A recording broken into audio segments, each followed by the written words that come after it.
I'm Hazel. It's Saturday today, which makes it time to sit down and catch up on the WoW news of the week, what I have been up to, and highlight a hopefully helpful add-on. Welcome to this patch's deadline episode. We have lots of deadlines coming up, and today I thought I would kind of round them up in urgent to a little farther out order, although they're all pretty urgent now, so you can see if there's anything that you want to do before it's too late. If you feel like it, don't let anybody tell you what to do. Don't let the FOMO get you.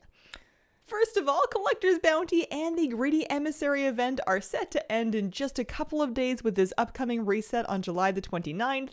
They have been resounding fun from my perspective, and if there's any last minute mount runs you want to do, any MOG runs you want to do, now is the time. And then as far as the Greedy Emissary goes, this is our last chance, for now at least, at getting the Inarius Charger as well as other cosmetics from this event.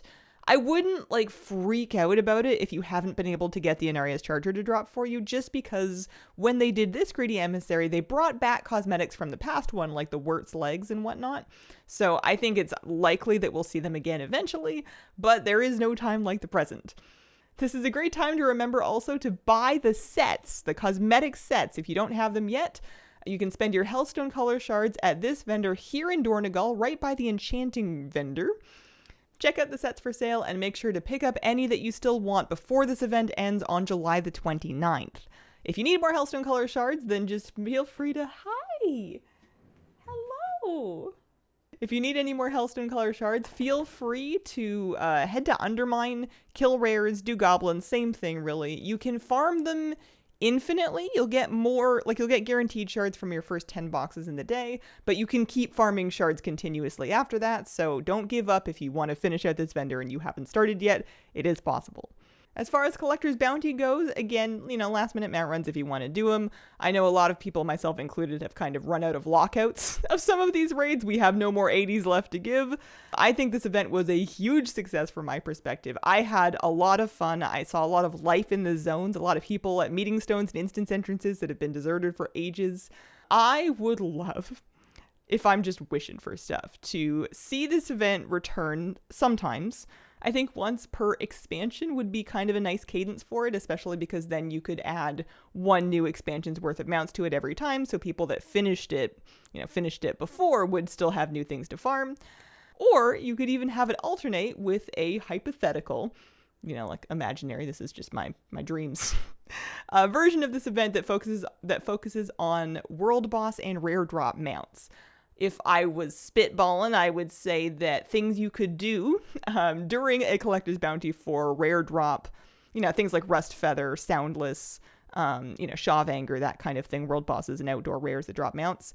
You could make them spawn more often, first of all.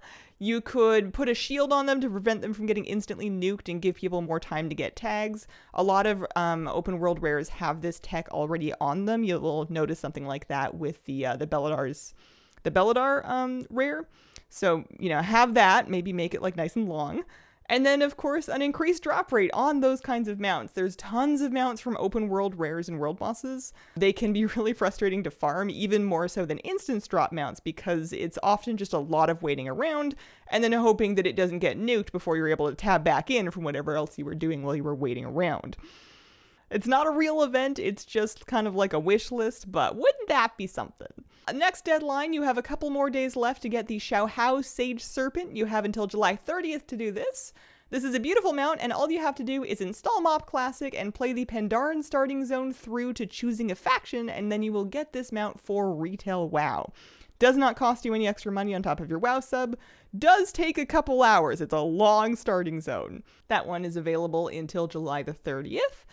As we move down the calendar, the next patch to WoW comes out with August 5th, which means that a lot of the War Within Season 2 achievements are coming due. Raid, Mythic Plus, Delves, and PvP seasonal achievements are all going to be, the Season 2 ones are going to be not available anymore because the season is ending. So all of the stuff you would expect, like raid achievements, AOTC, Cutting Edge, dungeon achievements like Keystone Master, 3K, portals for this season, they do mention you'll be able to get these portals again if they rope these dungeons back in for another season later.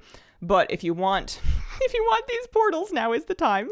PvP titles, all that kind of thing. There's a huge article that lists everything out verbatim. So if you're feeling anxious and you want to look through it, I will link that below. An important note that I think I'm going to have to do something about, they're puzzling cartel chips. The dinars from this past raid, those and their vendor are going away with the season end. So if you have any extras that you've been stacking up from raiding and you didn't know what to spend them on anything. Spend them on transmog. Spend them on something to vendor. That hopefully also gives you a piece of transmog. They are going to vanish, so there's really no harm in unloading them now. Under the Delve section, there's a whole pile of seasonal Delve achievements that are going away. The Underpin rewards are going to be swapping from a guaranteed drop for defeating him to a low chance, the same way that the Zekvir rewards did in Season 1. So if you were trying to get Underpin down before the end of the season, now is a great time to do that to earn your Golden Gobtrotter or your The Real Deal, with an A, title. The Cataclysm achievement, ask Bran to change his hat 10 times after defeating Underpin. That's going away. None of these seasonal deadlines are especially a surprise. They're all things that we kind of expect with a seasonal turnover, but there's been so much going on and to do in WoW recently that it's very easy to kind of forget that there might be something that you wanted to check off your list before the season changed. So now is the time to take a look. The next deadline is not up for a little bit, which means that we have some more time to enjoy this event. August 12th is the end of the Winds of Mysterious Fortune event that is giving us extra experience as well as extra reputation with the Dragonflight and War Within Renowns, including Goblin Renowns. This event is great for leveling alts, grinding Goblin rep, earning extra Goblin Paragon caches for Goblin Paragon cache mounts, and that's what I'm going to be doing. We have kind of a down week right now until the patch launches on August the 5th, and the Collector's Bounty is going to be over. It's very sad. But at least the Goblin rep will still be buffed, and there's 1 week where they're not overlapped, so I will be, I guess, grinding market research. There's been a couple of really, profitable market research farms that have been, found and then nerfed and then found and then nerfed.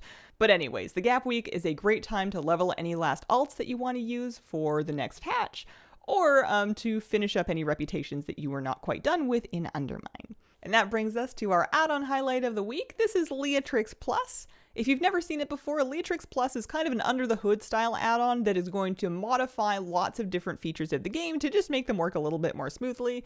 And everything can be toggled on or off, so if you want something done, you can have it, and if you don't, you can just turn it off.